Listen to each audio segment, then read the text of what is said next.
Netcasts you love. From people you trust. This is Twit.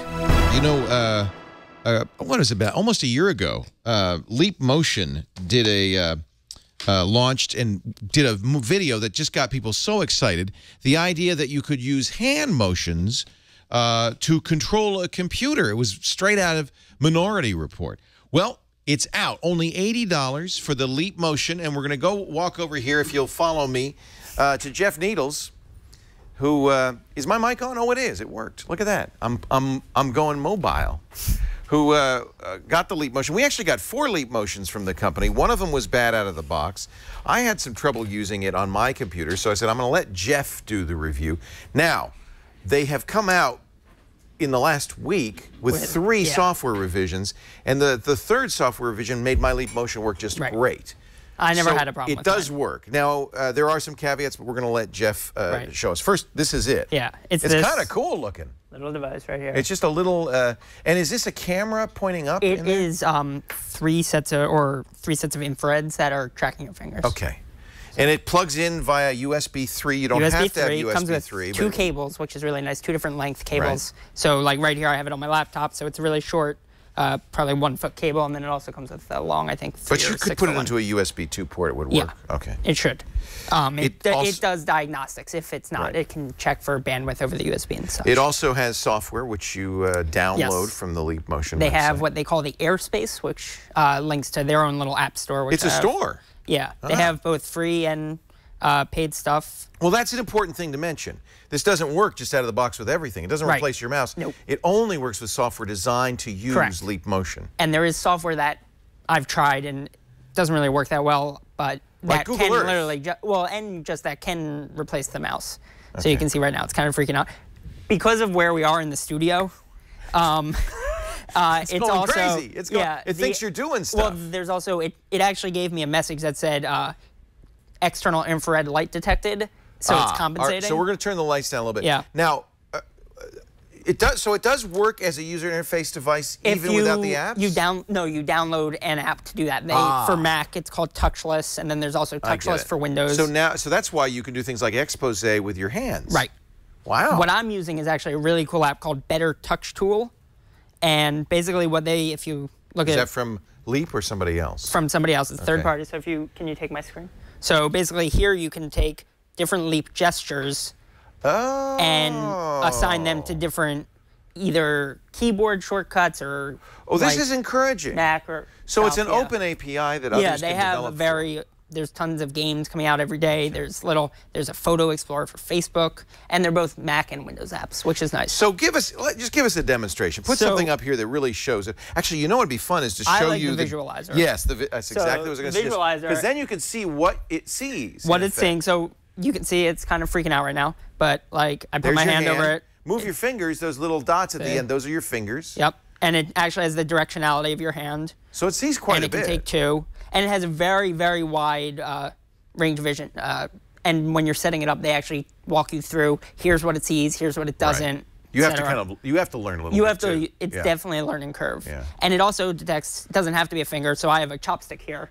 Oh. And I'm being very So you could use that to draw with. Yeah, so they have some drawing apps. They were not free, so I didn't get But we should point out, you see it's having trouble with bright lights. It can have trouble with cuffs. You can't wear your wristwatch. I had to take my watch off. Because it sees the reflection off the watch? Right, and it tells you all these things, which is nice. And it also tells you if there's smudges, it can help you recalibrate it. So it does help you when there are issues, but it's very frustrating sometimes. Now you're using it with a Mac, but it also has a Windows version. Yep, most of these apps actually have Windows versions. Okay. So I'm going to open, there's a New York Times specialty app. I don't know why you would ever want to, but if you see in the bottom left. I saw the New York Times. Can you like tab through the paper? Yeah, so I'm going to tell Better Touch Tool not to do anything for this app because it has its own Leap Motion. Okay. So it has twirl finger left to right to scroll, and then you press and hold. Wait a minute. You don't just go like this. You have to go. Yeah, see? That's stupid. You can. Why can't I just go swipe? You can. So if you go fast, it can go through them quickly. That's why they do this. It's a little easier to see that. It's more precise like that. also. Yeah. But look at.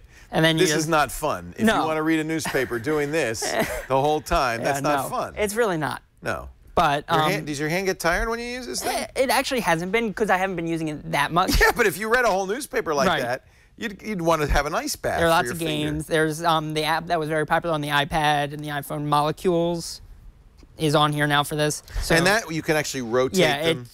This is another one where it's similar to the way smartphones and tablets are because there's no consensus on user interface design. So it's kind of hard, and if the app doesn't tell you how you're going to use it, like I have no idea what I'm doing right now. Gesture-based interfaces are brand new. I have no idea what I'm doing. It's the same reason people have trouble with Windows 8. It's like, well, I don't know what the standard is yet. Right. My favorite gesture, actually, the most useful thing I have is that I can clap and have it hide everything.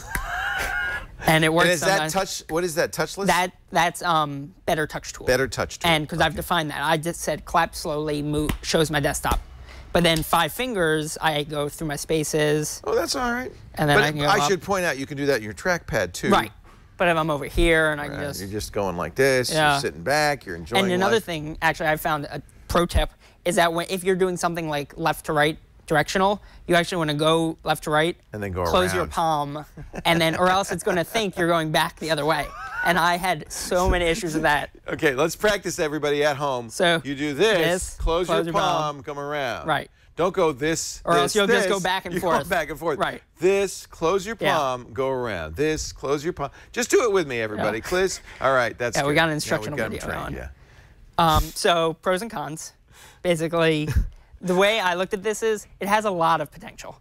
Yeah. Especially what Well, everybody was excited, especially at the $80 price point. Right, it's only $80. This is the future of user interfaces, people thought.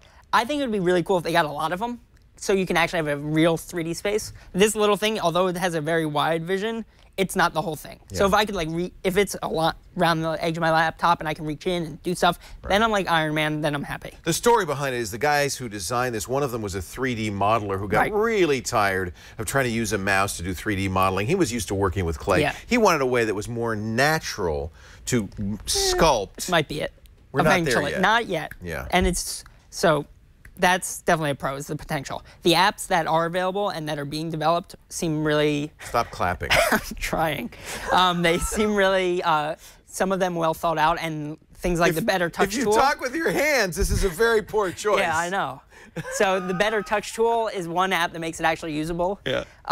Things like that. So the apps are definitely another pro. Right. And the physical size of it, I can just keep this in my bag. It's really easy. Yeah. And it's not like big intrusive like the Kinect is or something similar. It's actually, if you think about it, quite remarkable. It's really a little small device. It's USB connected. And it does diagnostics. It recalibrates easily. We should give them props for innovation, for really trying something, for making it a very affordable product.